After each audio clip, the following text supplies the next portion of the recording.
அனைவருக்கும் வணக்கம். நான் இப்போ தான் மாடியில் இருக்கிற செடி ஒவ்வொரு பாட்டிலேருந்து தனித்தனியாக எடுத்து நட்டு வச்சிட்ருக்கேன். ஏன்னா நிறைய செடி பதிய வச்சனால எனக்கு எல்லாமே ஒரே நேரத்தில் எடுத்து வைக்க முடியல. ஸோ டைம் கிடைக்கும்போது ஒவ்வொரு பாட்டில் இருக்கிறத செப்பரேட் பண்ணி வச்சிட்ருக்கேன். இது ஒரு 50 டேஸ் முன்னாடி பதிய வச்சுருந்தா ராமேஸ்வரம் மல்லி. இது நல்ல வேர் போட்டுடுச்சு. வேர் எல்லாமே ரொம்ப ஸ்ட்ராங்காக இருக்குது. நிறைய சப்ஸ்கிரைபர்ஸ் எனக்கு மெசேஜ் பண்ணியிருந்தாங்க, நீங்கள் பதிய வைக்கிறது மட்டும் எப்படி இந்த அளவுக்கு வருது அப்படின்னு. ஸோ இதெல்லாமே ஒரு சிம்பிளான ஒரு டெக்னிக் தான். நம்ம கட் பண்ணி வச்சுட்டு அதை எப்போவுமே கொஞ்சம் மாய்ஸ்டராக இருக்க மாதிரி பார்த்துக்கோங்க. கொக்கோ பீட்டு கூட கொஞ்சம் மண் வச்சு மிக்ஸ் பண்ணி எடுத்தால் போதும். ஸோ அப்போ கொஞ்சம் நம்ம தண்ணி ஊற்றும் போது ஈரமாகவே இருக்கும். ஒரு செமி ஷேட் பிளேஸில் வைக்கணும். ரொம்ப வெயிலும் படக்கூடாது, வெயில் படாமலும் இருக்கக்கூடாது. ஸோ அந்த மாதிரி ஒரு இடத்துல வச்சிட்டோன்னா நமக்கு 30 நாளில் வேர் போட்டுரும். ஒரு 20 நாள் கூட போச்சுன்னா இந்த அளவுக்கு நிறைய வேர் போட்டு வந்துடும்.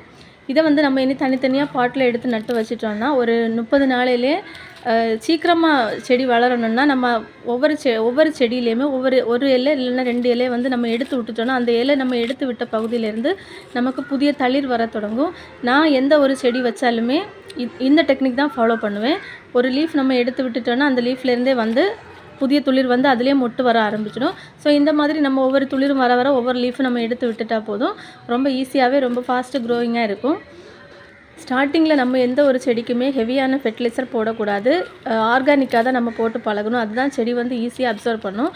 சில டைமில் நம்ம ஸ்டார்டிங்கில் டிஏபி இந்த மாதிரி கெமிக்கல் ஃபெர்டிலைசர் போட்டோன்னா செடி டெட் ஆகிறதுக்கு வாய்ப்பு இருக்குது. ஸோ மேக்ஸிமம் நம்ம வெர்மி கம்போஸ்ட்டு, முட்டைத்தோடு பொடி அந்த மாதிரி ஏதாவது யூஸ் பண்ணலாம். வேப்ப புண்ணாக்கு, கடலை புண்ணாக்கு அது கூட போடலாம். அது எல்லாமே ஆர்கானிக் தான். ஸோ அந்த மாதிரி நம்ம யூஸ் பண்ணி வைக்கும்போது நமக்கு ஒரு வாரத்துலேயே அதில் உள்ள ரிசல்ட் தெரியும். நம்ம அந்த மாதிரி ஒரு லீஃபே நம்ம எடுத்து விட்டுட்டோன்னா அதிலேருந்தே துளிர் வர ஸ்டார்ட் ஆகும். நம்ம அப்படி எந்த லீஃபுமே எடுத்து விடலைன்னா கொஞ்சம் லேட்டாக தான் அதில் க்ரோத் வரும். ஸோ இந்த மாதிரி நீங்களும் ட்ரை பண்ணி பாருங்கள். நன்றி.